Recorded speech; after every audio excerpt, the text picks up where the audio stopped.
100 ठो भजन गाए, 100 ठो छठ मैया गाना। पवन सिंह जी ने 500 देवी गीत गाया है, उनसे अच्छी आवाज किसकी है। आदर्शवादिता सब धरी की धरी रह जाती है। और फिर जो लड़का निर्गुण गाने आता है, भजन गाने आता है ना, उसको भी गाना पड़ता है। कमरिया कमरिया करेला पालप लॉलीपॉप लागेलू।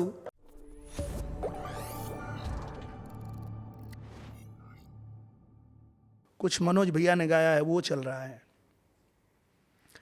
लहंगा उठा दे रिमोट से चल रहा है। अच्छा, वही वो लोग सुनते हैं, वही चल रहा है। तो फिर वो आदर्शवादिता सब धरी की धरी रह जाती है। और फिर जो लड़का निर्गुण गाने आता है, भजन गाने आता है ना, उसको भी गाना पड़ता है। कमरिया कमरिया करेला पालप लॉलीपॉप लागेलू, पूरे दुनिया में बजता है। फिर और 100 ठो भजन गाए, 100 ठो छठ मैया गाना गाए। 500 पवन सिंह जी ने 500 देवी गीत गाया है, उनसे अच्छी आवाज किसकी है। मतलब अभी बॉलीवुड में भी गा दे रहे हैं तो देख रहे हैं कैसे एकदम एक ही गाना तालका मजा, फिल्म को कहाँ से कहाँ पहुंचा दे रहे हैं। सही बात है, स्त्री 2 की औकात बदल गई थी उस काटी रात खेतों में आई नहीं से। हाँ, वो देखिए उनके आवाज का जादू है, वो तो भाई है। लेकिन जब उनको नहीं आप सुनोगे, जब वो उनकी भजन नहीं सुनोगे, और उनको मजबूरी है कि उनको भी कुछ तो करना है यार इसी फील्ड में, वो क्या जनता करें। भी नहीं याद रहता। जैसे मैं पलक मुच्छल का इंटरव्यू लिया मैंने, तो पलक ने बताया कि 2012-13 में छठी मैया गीत साथ में गा के आई थी पवन सिंह के वो। हाँ और पवन सिंह याद आते ही लॉलीपॉप लोग याद कर लेते हैं। हाँ, वही बंगाल वाला गाना, यही 2-4 गाना लोग याद करते हैं। हाँ। तो कहने का मतलब वही है भैया कि मेरा मानना ये है कि सिर्फ दूसरे पे उंगली उठाने से अच्छा है ना, थोड़ा हम लोगों को ना आत्म मंथन करना चाहिए। जैसे मैं क्या गाता हूं वो अलग चीज है, मैं क्या सुनता हूं अगर आप पूछेंगे तो मैं हनुमान चालीसा सुनता हूं। मेरी दिनचर्या है कि मैं सुबह उठूंगा तो मेरे घर में हनुमान चालीसा लग जाएगा, वही बजता रहेगा। और मुझे लगता नहीं है कि दुनिया में इससे ज़्यादा व्यूज वाला कोई गाना हो। गुलशन कुमार जी वाला। हाँ, उससे ज़्यादा व्यूज है किसी का। तो हमको जो सुनना है वो हम सुन रहे हैं, आपको जो सुन रहा है वो आप सुन रहे हैं। इतनी हार्श रियलिटी है भी। हम गा वो रहे हैं जो आप सुन रहे हैं, पर हमको जो सुनना है वो हम सुन रहे हैं।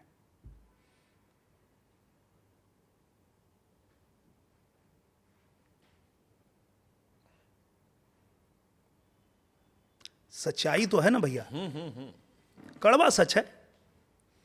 मतलब सवाल उठाना ठीक है, लेकिन हाँ, एक तस्वीर, सुन क्या रहे हो तस्वीर का दूसरा पहलू ये भी है। सुन क्या रहे हो आप। वहां पे ऐसा तो नहीं है कि पवन सिंह ने या निरहुआ ने या रवि किशन ने या मनोज तिवारी ने या किसी ने भी सिर्फ मसालेदार ही गाने या फिल्में किया है। विदेशिया किया है हमने, भिखारी ठाकुर जी का। हम लोग परिवार किए हैं। जो देखने बैठ जाए तो आदमी बिना रोए रह नहीं पाएगा। बहुत लोग ऐसा बोलते हैं कि भैया परिवार देखे ना तो फूट फूट के रोए, और भाग के गए गांव और भैया लोग से झगड़ा हुआ था, सबका पैर पकड़ के माफी मांगे। अभी मेरी फिल्म आई है मैं मायके चली जाऊंगी, मुझे इतने फोन आए कि वाह बेटा क्या फिल्म बनाए हो। तो बोले क्या हुआ। बोले ये तो साला नजरिया समझ में ही नहीं आया था कि जो बहू घर में आई है और बहू को पूरे घर के लोग जो एक एक फरमाइश कर रहे हैं, भाभी चाय, भाभी ये, भाभी वो, भाभी वो, भाभी ये, भाभी वो, तुम लोग नौकरानी की तरह खटा रहे हो। वो किसी के घर की राजकुमारी आई है जो अपने मायके में वो राजकुमारी की तरह रहती थी। उसके पिताजी उसको पलकों पे बिठा के रखते थे, क्या चाहिए मेरी बेटी जो बोलेगी वो होगा। उसको या नौकरानी बना दिए तुम लोग। बोले भैया ये बहू को देखने का नज़रिया बदल गया मेरा। तो बोले हम लोग का काम ही वही है भैया कि हम ऐसी फिल्म बनाएं कि हमारे समाज में जो चीज़ें कुछ है जो गलत है पर किसी का ध्यान नहीं जा रहा, उस पर ध्यान उनका लाए।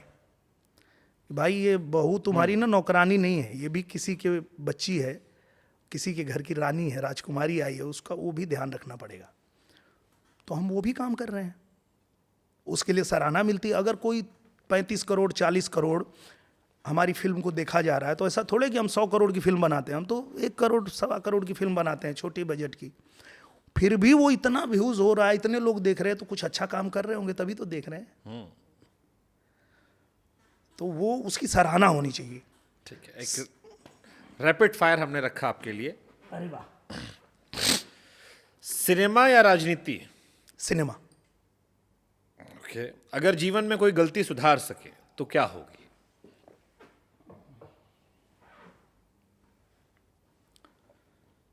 क्या होगी? ऐसी तो गई गलती है नहीं जिसको सुधारने की ज़रूरत है। मैंने पहले भी कहा आपसे कि वो जो माफ़ी मांग रहे हैं भैया, वो नहीं मांगना चाहिए, ज़रूरत नहीं है।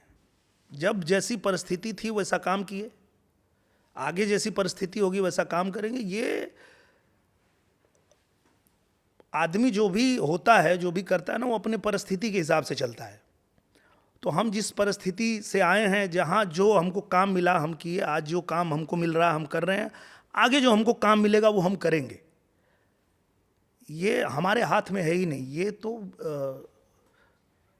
ब्रह्मांड का है कि हमारे लिए क्या रचा। उन एक स्क्रिप्ट तो वो रची हुई है, तो वो जैसे जैसे मिलती जाती है हम करते जाते हैं। हम ये नहीं कह सकते हैं कि हम क्यों राजनीति में, अरे लिखा था आगे जो लिखा होगा वो फिर आगे होगा। अगर 20 साल पुराने निरहुआ को कोई सलाह देनी हो, क्या देंगे? 20 साल पुराने निरहुआ को अगर कोई सलाह देनी होगी तो मैं यही सलाह दूंगा कि और थोड़ा पढ़ाई करना चाहिए था। पढ़ाई जरूरी है? हाँ, क्यों? बहुत ज़रूरी है, क्योंकि पढ़ाई इतनी ज़रूरी है कि जितना भी हम पढ़े उतने में हमको समझ में आ गया और हम जात पात और वो सब खेल से बाहर निकल गए।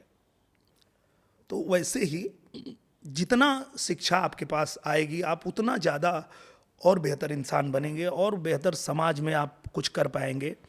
समाज के लिए, देश के लिए आप अच्छा कर पाएंगे। शिक्षा बहुत ज़रूरी है। Interesting thought. अच्छा, ये आपने सही बताया, शिक्षा से चीज़ें बदलती हैं। जी।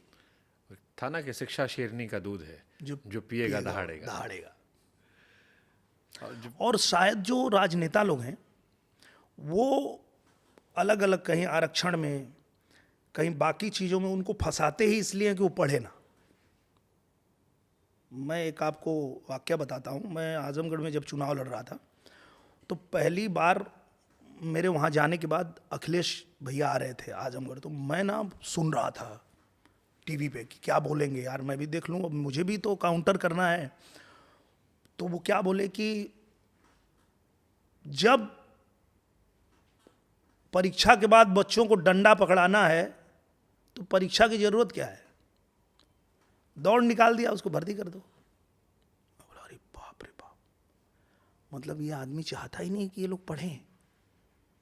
परीक्षा नहीं होगी तो कोई क्यों पढ़ेगा। फिर मैंने सोचा ऐसा क्यों बोल रहे हैं, तो मेरे समझ में आया क्योंकि पढ़ेगा तो मेरे जैसे वो भी लड़ेगा। फिर खाली जाति के नाम पे पीछे पीछे झंडा नहीं ढोएगा। अगर पढ़ लिया तो समझ जाएगा कि भाई राजनीति तो आप कर रहे हो, पर मोदी का विरोध करते करते देश के विरोध में खड़े हो जाते हो आप। इंटरेस्टिंग थॉट प्रोसेस आपने दिया है।